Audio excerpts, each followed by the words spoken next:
J'ai dû entièrement refaire mon lit pour faire cette vidéo, il y avait mon chat dessus, elle a pas du tout apprécié. Voilà les gens de YouTube. La semaine dernière j'avais tourné une vidéo dans laquelle vous m'aviez évoqué vos astuces pour gagner et économiser de l'argent en tant qu'étudiant. Et je vous avais promis que j'en ferai une moi aussi avec mes astuces. Et j'avais surtout promis que je donnerais des astuces qui ne sont pas encore sur YouTube ou encore trop peu pour que tout le monde les connaisse. Ceci dit, même après avoir répertorié cette vidéo sur YouTube, je pense que personne ne connaîtra ces astuces, ou presque. À part vous, bien sûr. Bref, des astuces, il y en a beaucoup, et comme il y en a beaucoup, je vais séparer cette vidéo en deux parties.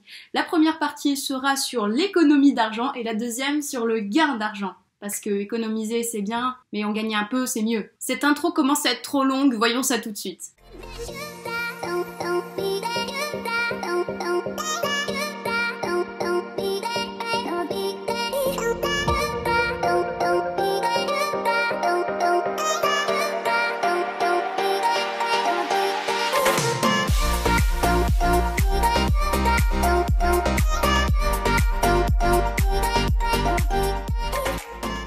Il y a des tas d'astuces dont je vais pas parler dans cette vidéo parce que sans doute vous les connaissez déjà, parce que tout le monde en a déjà parlé dans d'autres vidéos, donc ça sert à rien que j'en parle. Mais je les ai quand même testés avant, bien sûr. Alors, comment on peut économiser de l'argent un petit peu? Pour commencer, on va déjà faire le tour de la cuisine et de l'alimentation. La première chose que j'ai testée et que franchement je trouve super intéressante pour le budget, c'est de limiter sa consommation de viande. Parce que où qu'on achète notre viande, ça reste l'un des aliments les plus chers. Lorsque je suis chez mes parents, je mange à peu près, de la viande à peu près tous les jours, tous les 2 jours environ, alors que quand je suis chez moi dans mon appartement, on va dire que je vais manger de la viande à peu près 1 fois par semaine. C'est quand même beaucoup moins. Alors je vous vois venir si vous êtes aussi carnivore que moi je l'étais à la base. Mais pourquoi c'est torture? Je comprends ça, parce que moi aussi j'adore la viande. Et j'ai testé à un moment donné de ne plus manger de viande pendant quelques semaines et de prendre de la vitamine B12 à la place et de manger des protéines de soja, machin. Mais la viande, ça me manque quand même. Et je sais que le régime végétarien, c'est pas fait pour moi. Donc je mange quand même un peu de viande et je fais mon petit plaisir toutes les semaines en mangeant un petit peu de bœuf, un petit peu de poulet, voilà. On apprécie de manger notre viande parce qu'on n'en mange pas beaucoup et en plus on fait des économies. C'est génial. Passons maintenant aux légumes. Je suppose qu'il y en a beaucoup parmi vous qui connaissaient l'astuce des fins de marché, aller directement aux fins de marché pour aller récupérer des légumes dans les invendus des producteurs ou ce genre de choses. Et si je me souviens bien, c'est une astuce qui avait déjà été donnée dans ma dernière vidéo d'ailleurs. Et ben vous savez quoi, j'ai poussé le vice encore plus loin et je suis allée récupérer mes fruits et mes légumes dans les poubelles des marchés. Bon attention, petite nuance quand même, hein, quand je dis dans les poubelles, ils étaient pas encore dans les poubelles, mais ils étaient mis de côté parce que un peu abîmés, un peu moisis sur un côté et donc pas vendables. Et bien sûr, tu récupères que ceux qui sont encore mangeables, ça va de soi. L'odorat sert quand même beaucoup dans ce genre de cas. Tu sens le fruit, tu sens le légume, et si ça sent pas bon, c'est que c'est pas bon, donc ça dégage. Mais si c'est encore bon, banco, hein. Je sais qu'à Nantes, ça se fait beaucoup, et pas forcément que par des étudiants, il y a des tas de gens, même des gens, des actifs... j'allais dire normaux, des monsieur et des madame tout le monde, qui viennent avec leur petit sac et pour la simple et bonne raison que non seulement ça fait faire des économies parce que c'est gratuit, mais en plus c'est zéro gâchis. On limite le gaspillage de nourriture dans le monde, enfin même si c'est une toute petite partie du monde, mais c'est quand même cool. Une autre petite astuce aussi par rapport aux courses, alors vous connaissez sans doute Too Good To Go, je crois que j'en ai déjà parlé dans une autre vidéo encore, et à peu près tout le monde en parle dans plein de vidéos. Mais il y a aussi une autre application qui est vraiment super justement pour prendre des invendus. Alors moi je connaissais Too Good To Go pour les boulangeries ou pour certains restaurants. Et l'autre application que je connais s'appelle Phoenix. Donc elle est disponible normalement, si je dis pas de bêtises, sur Apple Store et sur Google Store, les deux. Et là c'est plus des épiceries qui revendent leurs invendus. Donc les prix sont peut-être un peu moins intéressants parce que les épiceries, c'est quand même... Alors je sais pas si vous connaissez la vidéo de Verino quand il dit les paquets de pain de mie à 27 € le paquet, c'est les tarifs chez nous. Bref, vous avez compris l'idée, c'est pas donné. Et c'est très souvent de la super qualité et quand ils les revendent en tant qu'invendus, c'est tout de suite beaucoup moins cher, c'est accessible pour des étudiants et c'est trop bon. Il y a aussi une autre application qui est très utilisée, alors celle-ci je la connais surtout sur Nantes, je sais pas si elle existe dans d'autres villes, en tout cas je sais que sur Nantes elle a le vent en poupe, c'est Sauve ton bio. C'est une application ou un site web, je crois que c'est les deux, grâce auquel tu peux récupérer des invendus de légumes et de fruits bio. Alors ils sont encore bons, ils sont encore en très bon état, mais ça fait quand même un petit peu de temps qu'ils sont dans les rayons, donc on peut plus les laisser dans les rayons et ils ne peuvent plus être vendus. Alors ils sont répartis ensemble dans des petits paniers, et souvent ce qui est pas mal, c'est que tu peux choisir toi-même ton panier parmi tous ceux qu'il y a, si t'arrives assez à l'avance, quoi. À l'époque où j'utilisais Sauve ton bio, le panier était à 4,90, donc quasiment 5 €. Je crois que maintenant c'est un peu augmenté, mais peut-être que ça a dû changer, je sais pas exactement. Et je faisais ça pendant l'hiver, parce que pendant l'hiver, les marchés, les fruits et légumes, t'en as quand même beaucoup moins, t'as beaucoup moins de choix. Alors c'est sûr que c'était plus pratique pour moi pendant l'hiver d'aller justement à Sauve ton bio pour récupérer des paniers, et ça me faisait mon quota de fruits et légumes pour une semaine, et tu mangeais bio, franchement. Ok, franchement, c'est vraiment cool. Autre astuce, bon celle-ci elle est un peu plus évidente, mais je la dis quand même au cas où, par rapport au café, pour ceux qui sont des gros buveurs de café comme moi ou d'autres, privilégiez le café moulu au traditionnel machine à café dosette. Le fait d'avoir une petite cafetière comme ça, où tu pousses dessus, ou d'avoir une cafetière à l'italienne ou ce genre de choses, ça permet de faire quand même de grosses économies par rapport au prix de la machine à café ou même le prix de la dosette. Vous avez déjà regardé le prix au kilo d'un paquet de café en dosette ? C'est pas le même prix que le café moulu. Hein. Pour le thé, c'est pareil. Le mieux, si vous êtes amateur de thé comme moi je le suis aussi, le mieux c'est de prendre des sachets en vrac ou des sachets quoi. Et pas de prendre les petits sachets de type sachet infusion, tisane. Ça revient parfois un tout petit peu plus cher que les paquets de tisane, mais ça dure beaucoup plus longtemps. Et la manière dont ça s'utilise, en fait, vous avez des petits sachets à café des sachets à thé, pardon, que vous achetez, donc en général réutilisables ou pas, là pareil, c'est au choix. Et vous avez une espèce de petite pince, donc vous mettez votre thé dedans et puis vous accrochez la pince et hop, vous mettez dans la théière et vous mettez de l'eau chaude par-dessus. Tout simple. Un dernier détail dans la cuisine, et ça franchement c'est un véritable vortex, la manière dont on gaspille notre argent là-dedans, c'est vraiment terrible, c'est le sopalin. Le sopalin on l'utilise à tort et à travers pour tout et n'importe quoi, des fois on peut en acheter jusqu'à 2 ou 3 rouleaux par mois, et au final, plus on en achète, plus ça revient cher, on est d'accord. Le mieux c'est d'acheter des chiffons, alors ça peut être microfibre, chiffons, torchons, des torchons lavables. Ça évite de se retrouver avec des quantités de sopalin qu'on doit jeter et de devoir en racheter des rouleaux chaque semaine ou chaque mois. Enfin, je sais que par mois, ça m'économise maintenant un peu plus de 6 €, entre 6 et 10 € par mois. Quand même pas mal. Vous connaissez le principe des produits à date courte dans les supermarchés ? Eh bien, sachez mes enfants qu'il existe carrément des magasins remplis de ces dates courtes. Et à des prix encore plus cassés que dans les supermarchés, attention. Ce sont les magasins de déstockage. Ils se situent surtout dans la périphérie des grandes villes et non pas dans le centre-ville. Ce serait vraiment pas cool pour concurrencer les gros supermarchés. Non, ils se trouvent vraiment en périphérie des grandes villes et ce sont souvent des grands espaces avec je sais pas combien de milliers de mètres carrés à l'intérieur. Et les produits sont exactement les mêmes que dans les supermarchés, c'est juste qu'ils ont des fois des petits défauts de fabrication ou alors c'est suite à, je sais pas, un problème qu'il y a eu dans un supermarché, ils sont obligés de revendre leurs marchandises, ils se retrouvent dans les magasins de déstockage où ce sont les produits à date très courte, voire déjà passés. Ceux que je connais personnellement, ce sont Nose et Max Plus. Alors je sais que le Nose de Nantes apparemment est très mal rangé, enfin c'est vraiment le bazar, et personnellement j'ai pas très envie d'y aller. Par contre, bientôt je pense tester le Max Plus. Je vous en dirai peut-être un peu plus dans une autre vidéo. Si vous avez peur des périmés, je peux très bien le comprendre, mais sachez que j'en mange tous les jours, et j'en suis pas morte. Et en fait, les produits périmés de quelques jours à quelques semaines ont exactement le même goût que les produits pas périmés, ils sont encore très bons. On s'est occupé de la cuisine, maintenant passons au reste de la maison. Quand on a besoin d'acheter quelque chose, enfin d'acheter peut-être une serpillière, un balai, des trucs du quotidien quoi. Il y a un magasin, pas du tout cher, et pas forcément de mauvaise qualité, ça dépend quel type de produit, qui s'appelle Action. C'est un genre de magasin hard discount qui vend de tout et n'importe quoi et qui a parfois des produits de très bonne qualité pour vraiment de tout petits prix. Vous connaissez probablement des magasins tels que Jiffy ou Maxi Bazar. Alors ce sont exactement les mêmes produits, ils viennent du même endroit, c'est-à-dire de Chine, pour la plupart.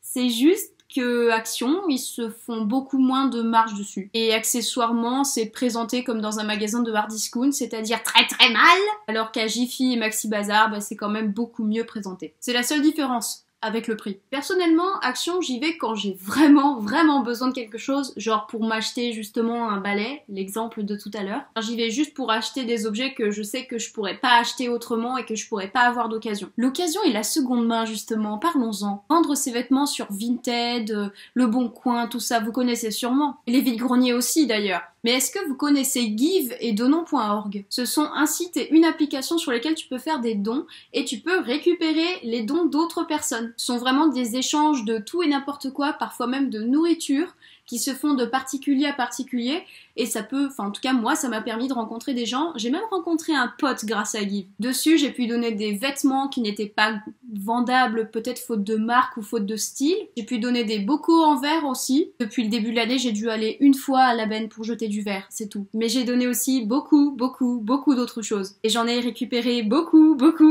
aussi. J'ai récupéré des vêtements, une imprimante, un aspirateur, la décoration, des accessoires pour le téléphone, une coque, une housse de couette, et même un meuble. Enfin, beaucoup de choses que j'aurais très bien pu acheter d'occasion, mais qui au final me seraient revenues quand même à une certaine petite somme que je n'ai pas eu à dépenser grâce à Give. On a bien économisé notre argent, on en a encore un petit peu sur notre compte, mais on aimerait bien en gagner un petit peu quand même. J'ai testé énormément de choses et là encore je vais pouvoir vous donner mon avis sur certaines petites astuces. Si vous êtes un étudiant super blindé, qui avait masse de taf et que vous n'avez vraiment pas le temps de faire un job étudiant, il y a un site qui m'a énormément servi, ça s'appelle YoupiJob. C'est un site grâce auquel tu peux faire des petits jobs ponctuels de tout genre. Ça peut être ménage, repassage, garde d'enfants, jardinage, aide à déménagement, enfin énormément de choses. Tu peux toi-même te proposer pour des jobs qui sont disponibles et donc choisir les jobs pour lesquels tu es intéressé, et tu peux même choisir ta rémunération. Ce sont des services qui se font de particulier à particulier,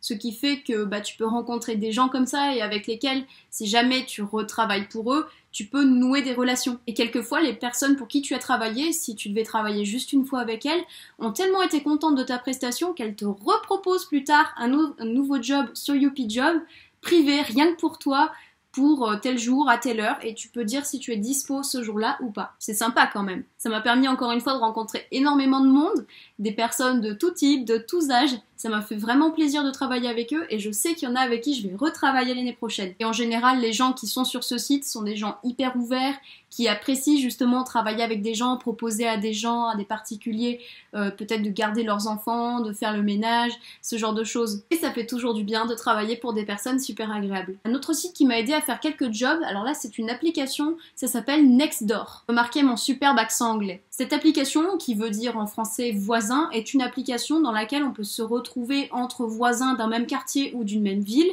et pour lesquels on peut se proposer des services, donner des petites annonces si jamais vous avez perdu un animal ou ce genre de choses, si jamais vous avez besoin peut-être d'un prêt d'une voiture, d'un camion. J'ai pu proposer mes services en tant que femme de ménage sur cette application-là, et j'ai pu encore une fois rencontrer des personnes et travailler pour elles grâce à Nextdoor. D'ailleurs, quand tu fais femme de ménage pendant 5 heures d'affilée, je t'assure qu'après, t'as plus besoin d'aller à la salle de sport. T'es déjà crevé. La prochaine astuce concerne le babysitting. Et oui, je sais, il y a déjà plein de choses qui ont été dites sur le babysitting et je pense qu'il est présent à peu près dans toutes les vidéos possibles et imaginables sur YouTube. Oui, mais il y a quand même des petites astuces à savoir que tout le monde ne connaît pas. En termes de sites déjà, des sites spécialisés pour le babysitting, il y en a beaucoup et même un peu trop. Il y en a qui sont vraiment mauvais, qui sont pas du tout faits pour ça, et il y en a qui au contraire sont très très bien. Il y en a 3 principaux que je connais et que j'ai pu tester, c'est Youpala, KinuGuard et Edukazen. Ce sont des sites et donc des sociétés qui se sont vraiment spécialisées là-dedans,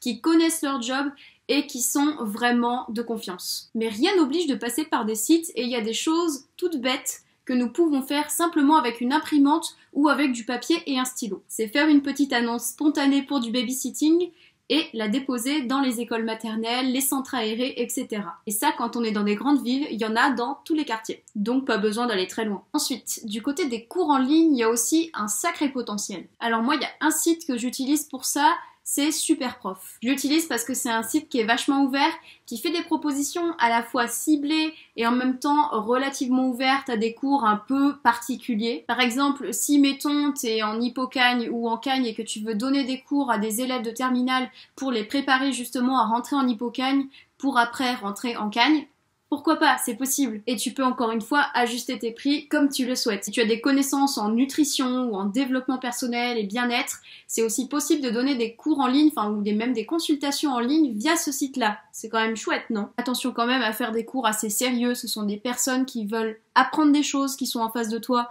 Donc fais quand même attention à la structure et au contenu de tes cours. C'est un peu comme pour les vidéos YouTube, la seule différence c'est que les vidéos YouTube, elles sont gratuites. Un autre site que je trouve vraiment pas mal et qui est là disponible pour des tonnes et des tonnes de services. Là c'est pas vraiment des services vraiment pour une personne en particulier, peut-être ton voisin, pour du ménage, babysitting ou ce genre de choses.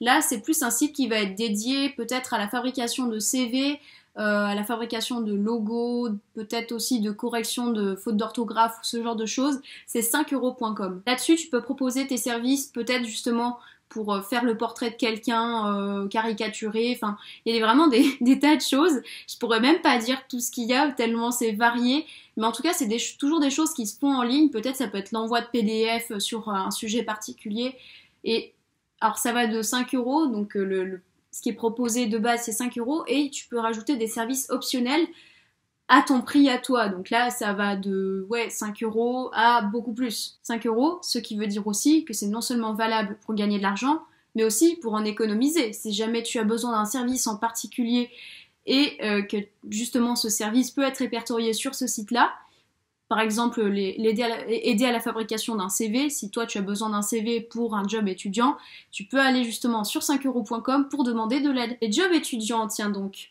c'est le dernier point sur lequel je voulais venir. Il en existe des tas, et les plus connus sont travailler dans un bar ou travailler dans un magasin alimentaire ou une grande surface. Pour ma part, j'ai un contrat de 12 heures dans une Biocoop, donc 12 heures par semaine, et je travaille donc les soirs de la semaine, pas le samedi, mais je travaille le lundi, le jeudi et le vendredi de 16h à 20h. Ce qui est pratique dans cette job, c'est qu'ils sont plus ou moins adaptables selon ton emploi du temps. Tu peux travailler les soirs, les week-ends, c'est un peu, j'allais dire comme tu veux, non, c'est comme ton patron veut, bien sûr, mais on va dire que c'est quand même relativement adaptable pour un emploi du temps d'étudiant classique. Souvent, les entreprises sont assez friandes de ces emplois-là, parce que comme tu es jeune et que tu n'as pas forcément encore d'expérience professionnelle, tu n'es pas payé comme serait payé quelqu'un qui a déjà 5 ans, voire 10 ans d'ancienneté. Tu travailles seulement à temps partiel, pas à temps plein. Ça revient donc beaucoup moins cher à ton employeur. Et en même temps, ça te fait gagner des sous. Tu peux à la fois faire tes études, travailler à côté, gagner de l'argent et cotiser un tout petit peu pour ta retraite. Enfin, pour autant qu'on puisse y croire encore à la retraite des jeunes de maintenant. Mais ça, c'est un autre débat. Et pour ma part, je trouverais intéressant de privilégier justement les jobs étudiants où tu peux travailler dans l'alimentaire. Parce que tu as la possibilité ainsi de toucher des chèques restaurants. Ce n'est pas une obligation et ça dépend des entreprises, mais c'est possible. Et il est possible aussi que le magasin dans lequel tu travailles te fasse une ristourne sur tout l'alimentaire, voire l'entièreté des produits du magasin. C'est comme si tout était en promotion, juste pour toi. C'est aussi une technique pour fidéliser le salarié en tant que consommateur de l'entreprise. Ça marche! Enfin, dans mon cas, ça marche. Avant que j'oublie, une dernière chose. N'oublie pas que tu es étudiant. Ce qui veut dire donc que tu as une connaissance de l'école dans laquelle tu étudies ou des écoles pour lesquelles tu as postulé. Et cette expérience peut servir à d'autres. Il y a un site qui est très pratique pour les étudiants, un site pour les futurs étudiants, c'est Study Advisor. C'est un site sur lequel tu peux créer ton profil d'étudiant, donc tu racontes dans quoi tu étudies ou dans quoi tu as étudié.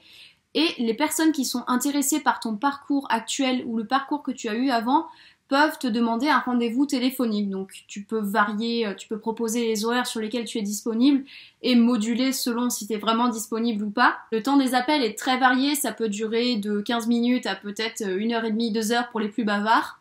Je sais de quoi je parle. Pour la personne qui a besoin de ton appel, c'est gratuit. À la fin de ton appel, tu toucheras 3 € de la part de Study Advisor. Bon, en réalité, tu la touches pas de suite, tu la touches le mois suivant. Donc 3 € par appel et 5 € pour les membres premium. C'est pas la technique la plus rentable du monde, mais ça te permet quand même de boucler tes fins de mois. Et ça permet à un futur étudiant en détresse de mieux s'y retrouver dans la jungle des écoles. Je pense avoir à peu près fait le tour de toutes mes astuces pour le moment. J'ai mis je sais pas combien de temps à tourner cette vidéo, peut-être 2 heures, donc je pense qu'elle va être très très longue une fois le montage terminé. N'hésite pas à me dire en commentaire si elle t'a plu, n'hésite pas à me donner tes astuces à toi aussi, et si jamais je referai peut-être une vidéo dessus, c'est tout à fait possible aussi. N'hésite pas à partager cette vidéo avec d'autres étudiants autour de toi, je pense qu'elle peut servir à d'autres personnes. Et n'oublie pas de t'abonner si ce n'est pas déjà fait. Comme d'habitude, je te laisse mes réseaux sociaux juste ici et en barre d'infos, mon Instagram @milkboxworld et mon Facebook Alban Canet Art Plastique. Si tu veux en voir plus sur moi, sur ce que je fais, sur mon parcours, je te laisse le lien de mon site albancanet.com ici et en barre d'infos. Et sur ce, je te dis à bientôt et je te fais de gros bisous. Gros cœur sur toi.